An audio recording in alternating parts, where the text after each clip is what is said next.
Fala pessoal, beleza? Lucas Mizumoto aqui para falar sobre o 7º episódio de The Mandaloriano, o penúltimo episódio dessa primeira temporada, chamado Um Acerto de Contas. Bora lá?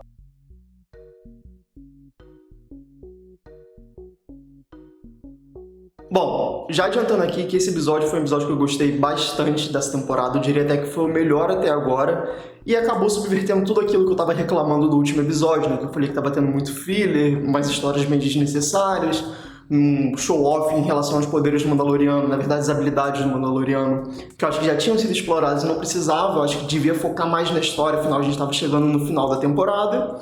E esse episódio foi lá e literalmente me entregou um baita de um desenvolvimento de roteiro para encaminhar para os finalmente da temporada. Bom, como eu disse, é um episódio que focou muito no desenvolvimento do roteiro, a gente viu realmente a expansão para os finalmente, né? A preparação, digamos assim, para a guerra do Mandaloriano para proteger o bebê Yoda, que é uma coisa que era previsível de acontecer, mas acabou acontecendo de uma maneira que eu não esperava exatamente. Eu achei que ele fosse ir mais para o lado de buscar ajuda realmente dos Mandalorianos, mas não, ele voltou para as origens, né? Ele recebeu um chamado lá daquele cara do primeiro episódio que deu a missão para ele de pegar o bebê Yoda, né, na verdade, do cara da guilda de caçadores, né, falando que, olha, aquele maluco do Império, né, que estava aqui, que queria o bebê Yoda, ele tomou o local, né, tomou a nossa cidade, tá impedindo as coisas da guilda, né, ele não tá deixando a gente trabalhar como a gente gostaria, e os Stormtroopers, né, toda essa questão do Império, na verdade, do pós-Império, que tomou a cidade, tá atrapalhando muitos negócios, e eu quero fazer uma proposta para você, né, você, no caso, Mandaloriano.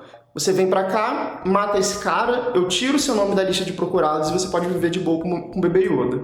O Mandaloriano, obviamente, saca que tem alguma coisa errada, né? Ele sabe, no entanto, que precisa fazer isso, porque realmente vai ficar sempre alguém procurando ele, o bebê Yoda, afinal de contas é uma baita de uma recompensa. Só que, por outro lado, ele sabe que tem alguma coisa errada, uma coisa esquisita, afinal de contas, a guilda de caçadores não é flor que se cheire. Então, o que ele faz? Ele retoma também a todos os pontos que a gente já viu nessa temporada, e é importante aquela questão que eu venho falando muito, do desenvolvimento de personagem, né, da relação dele com as pessoas, né, tudo isso, né, foi importante nesse episódio para a gente ver os laços efetivos que ele estava criando voltarem para ajudá-lo nessa missão, né? Então ele volta lá para aquele planeta onde ele tentou viver e não conseguiu, e fala com a Cara novamente para ela vir junto com ele, né, para ser meio que um bodyguard dele, né, uma ajuda realmente de força.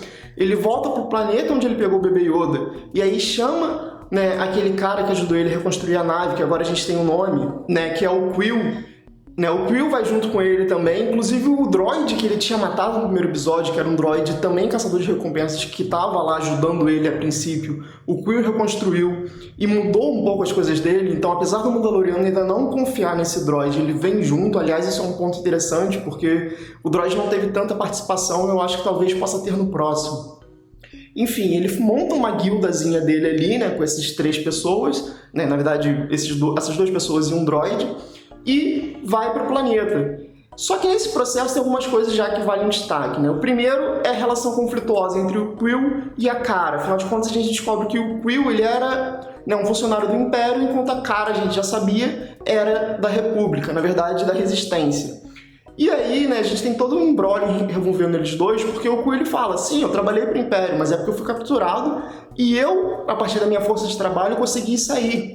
Então a gente vê que é aquela coisa do tipo, ele trabalhou para o Império, mas não necessariamente porque ele quis, né? E traz uma outra faceta realmente que provavelmente nem todo mundo que estava no Império estava lá porque queria. Então é interessante também esse background de personagens secundários sendo trazido. Mas aí voltando para a trama principal, né? A gente vê a ida deles para o planeta e nesse processo a gente vê novamente uma relação forte do bebê Yoda com o Mandaloriano, uma cena que é muito bacana e até perigosa, porque a gente vê que o bebê Yoda ele não tem realmente noção do poder dele. Porque tá o Mandaloriano e a Cara lá numa queda de braço, e quando o bebê Yoda vê que o Mandaloriano tá perdendo, ele tá passando por um momento de dificuldade, ele usa a força em cima da Cara para tentar asfixiá-lo, né, impedir que faça algum mal a ele. Então é realmente essa relação muito, né, pai e filho que eles estão construindo, mas ao mesmo tempo a gente vê, né, que aquilo ali assusta a Cara, né, e o próprio Quill também comenta que tipo, agora eu entendo o que você comentou comigo da outra vez, né, que o bebê Yoda tinha salvo você, né, e eles não falam exatamente da força, né, porque eles falam, já ouvi lendas sobre isso, e remete muito ao que a gente tem, por exemplo, no Star Wars 7, né, quando a Rey e o Finn falam, né, essa coisa dos Jedi com Han Solo, né, que tipo, pra mim era uma lenda, né, uma coisa assim, e o Han Solo fala, não, é verdade. Então a gente vê realmente que essa questão da força, dos Jedi e dos Sith tá numa área muito cinza que a gente não tem noção. Na verdade, os nossos personagens não têm noção, mas ainda assim, né, por esse senso de justiça que eles querem fazer pro bebê Yoda, eles continuam apesar desse contratempo. E aí, chegando no planeta, né, que começa as coisas a andar de uma maneira mais forte, é muito interessante pelo seguinte: a gente sabe que vai dar problema, né? Logo no primeiro contato, quando eles têm esse encontro com aquele caçador de recompensas, que ele está inclusive acompanhado de mais caçadores, já tem aquele clima de tensão, né? Todo mundo com a arma na mão. Realmente é uma pegada bem Velho Oeste, né? Tipo, deixa eu ver a recompensa, deixa eu olhar aqui, deixa eu ver se ela tá bem e tal. E fica sempre aquela tensão no ar. Mas, né, enfim, eles precisam andar naquele grupo ali e vida que segue. Então eles vão indo, né, rumo à cidade, que o plano basicamente é levar o bebê Yoda e o Mandaloriano pra célula remanescente do Império, e quando chegarem lá, o Mandaloriano iria matar o líder ali, em teoria estaria tudo bem. Só que é óbvio que a gente sabe que não ia estar tudo bem e que não era tão fácil assim. E aí nesse processo, né, deles irem caminhando e tudo mais, né, no momento de acampamento a gente vê, né, que esse grupo todo vai sendo atacado, né, o grupo do Mandaloriano junto com esses caçadores de recompensa, e o líder dos caçadores de recompensa sofre um machucado, né, de um ser que estava ali, e o bebê Yoda salva ele, né, ele cura o veneno que estava ali, e a gente vê novamente a demonstração de força do bebê Yoda. E aí agora retomando, né, para outro ponto que, embora ele use a força, né, para proteger o Mandaloriano e quase mata a cara, ele também tem, né, essa coisa da força mais pro lado da luz, afinal de contas ele tem essa preocupação de curar, de ajudar as pessoas, então ele é um ser benevolente. Isso é muito interessante, né, que no mesmo episódio a gente vê uma parte negativa, digamos assim, e uma parte positiva do poder do bebê Yoda. Isso eu achei muito bacana. E aí, né, no desenrolar a gente vai andando e vai vendo, né, que o plano, na verdade, era já matar o bebê Yoda e o Mandaloriano, né? Isso já estava muito certo, mas o Caçador de Recompensas muda de ideia por causa disso que o bebê Yoda fez, né? De salvar a vida dele. O que é um ponto interessante, porque, assim, é uma coisa muito boazinha demais para um Caçador de Recompensas, mas faz sentido com a série, sabe? Porque é uma série mais, realmente, para um público mais jovem, então, né, não era para ter grandes traições de fato, e, apesar de ser previsível, é uma coisa interessante de acontecer. E aí eles mudam completamente o plano. E aí começa o grande tchan do episódio. Porque a gente vê, né, o Mandaloriano sendo levado junto com a Cara para a célula do Império e o Quill voltando com o bebê Yoda, né, para deixá-lo na nave. E o plano é basicamente o mesmo, né, de matar o Cara, só que sem levar o bebê Yoda para ele não correr riscos. E aí a gente tem momentos muito interessantes. O primeiro é, quando a gente chega na cidade, né, a gente continua naquela situação onde a gente tem Stormtroopers todos destruídos, né, no sentido realmente de declínio do Império, uma coisa toda quebrada, assim, eles todos sujos e tal, né, aquele local meio arrumado às pressas, meio, né, feito realmente de qualquer jeito, só para eles estarem mantidos ali. E a gente tem a conversa, né, da ex-célula do Império, né, do cara ali que representa o Império, conversando e falando: vocês acham que isso daqui tá bom, né, no caso dessa nova república? Vocês acham realmente que essa vitória que eles tiveram sobre o Império foi bom? Olha como é que tá as coisas aqui, cara, tá tudo quebrado, tudo destruído. Na nossa época tava tudo glorioso, né, tava tudo bem. E é muito realmente uma coisa que Star Wars faz muito dessa questão, né, de trazer uns discursos muito imperialistas, né, muito fascistas, de fato, que é o que a série brinca, né, afinal de contas o Império é uma analogia ao nazismo, né, se você não sabia disso, enfim, dá uma pesquisada que vale a pena você ler. Né? E ele tenta realmente fazer esse jogo, tipo, na perspectiva dele tava tudo bem, mas será que tava mesmo, sabe? Mas por outro lado também tem essa questão de como as coisas estão realmente muito bagunçadas, isso não dá pra negar, né? Você vê que tá um caos na galáxia, o Mandaloriano, por onde passa, a gente viu que tem problemas sérios, também mostra e indica o porquê que a Primeira Ordem surgiu, afinal de contas, né, o Império caiu, tem um novo poder instaurado, mas pela confusão que está na galáxia ainda, talvez as pessoas não estejam satisfeitas com esse poder novo. Então, né, em um diálogo muito simples, muito rápido, a gente vê como esse ex-membro do Império traça um background do porquê a Primeira Ordem pode ter vindo. Isso é muito bacana, né, para a gente ter um universo expandido de fato. E aí, né, tem todo aquele momento de tensão também sendo construído em relação, né, o bebê Yoda tá aqui, não tá, vamos pegar ele. E quando o grupo ali de caçadores vai matar o cara, a gente tem o grande twist do episódio, que é quando aparece o personagem do Giancarlo Esposito, né, o Moise Gideon, que a gente vê que ele sim é uma grande força do Império. E é interessante, porque o episódio fica muito focado nessa coisa tipo, a gente vai lá, mas vai matar ele, né, ele no caso, o cara que a gente tinha antes, como a gente vai fazer isso, sabe? Eles têm Stormtroopers e tal, e o caçador de recompensas, né, o principal ali, ele fala, não, mas só vão ser 4, vai ser tranquilo, não sei o que lá. né? Porque, embora ele tenha um poder muito grande, né, aquele cara do Império, ele não é exatamente uma força muito forte de fato, sabe? Fica esquisito isso, mas ele não é realmente, assim, ele é claramente um secundário.